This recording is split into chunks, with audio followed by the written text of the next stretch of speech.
The weekend has begun.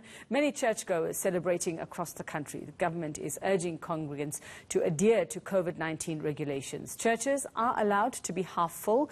Last year, Easter celebrations were banned as the country was under hard lockdown. Well, Nobesuthu Hajana has been out and about to churches and is looking at whether they've been sticking to the rules about these gatherings. Let's find out from her what's been happening out there. Nobesuthu, good morning. And yeah, I suppose have churches been adhering to the rules? Have they been taking those safety precautions?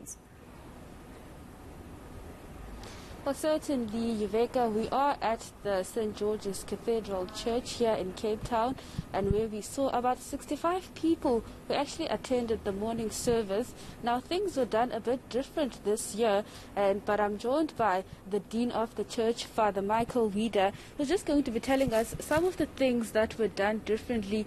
We saw that people had to register this year to ensure that they are coming to church. Can you just take us through some of the processes or procedures that were changed this year?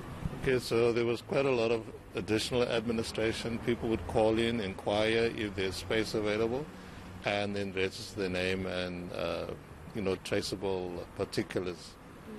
And we also saw a change in what we normally do in the church, like the church tradition when it comes to the cross. People were not allowed to touch or kiss it. So, I mean, one of the first things that kind of was quietly abandoned was singing. Though I think the longer Lent went on, more people started singing under their breath. And then also Maundy Thursday is the first time ever that we had a Maundy Thursday without the foot washing ceremony, which is so integral to the teaching of the communion and about the nature of servanthood.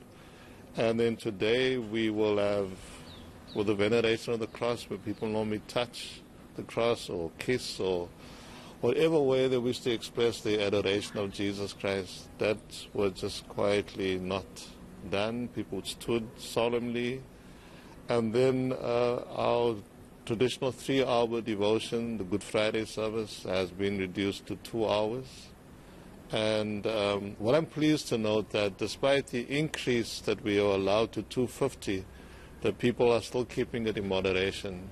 Because our view is that as wonderful as our cathedral is, that God's creation is also a cathedral. And so God is everywhere. And we can't contain God to one place. You know, in Islam it is said, waqaf, everything belongs to our Creator. And I think people with comorbidities are encouraged to, because we also do live streaming. That's the other thing that, we become continuity announcers, and other skills that to be utilized within the congregation in terms of technology, but also how to be a church without walls. So it's, every crisis there's an opportunity, and with the outpouring of the Holy Spirit, we'll be very blessed in that regard. All right, thank you very much, Father Wieder. I'm also joined by Ilana Niemann. So this year, for the first time, things are done a bit different. And last year, obviously, you didn't attend church because of the lockdown. Can you just take us through your experience this year? Well, this is my first time back at church, since the lockdown. We were actually discussing at work yesterday. If I look back, the last I've been in church was in Christmas 2019.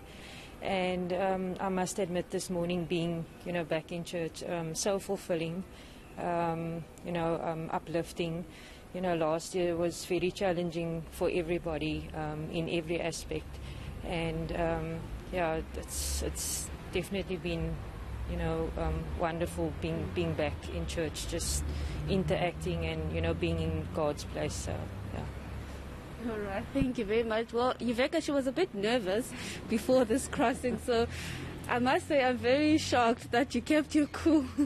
But yeah, those were the views from the church members as well as the dean, explaining some of the changes that they've had to do this year to ensure that they stick to those protocols. Yuveka? Well, I suppose it was being uplifted in church that's given her the courage to do that. Nobesuthu, thanks very much. Church services continuing across the world.